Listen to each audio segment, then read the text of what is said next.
こんにちは。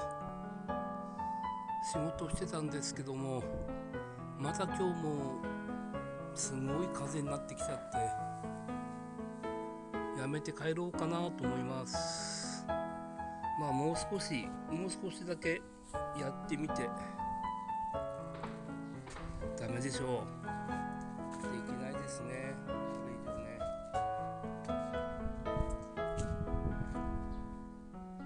今日はこういうことやってましたね。こ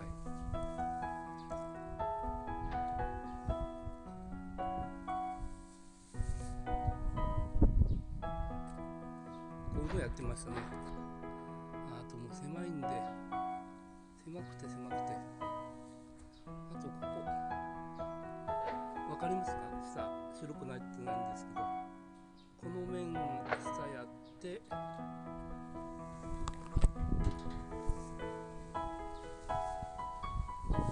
とこっち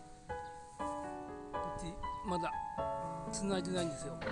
こっちを繋いだら今日は終わりにしましょう。そんな感じですね。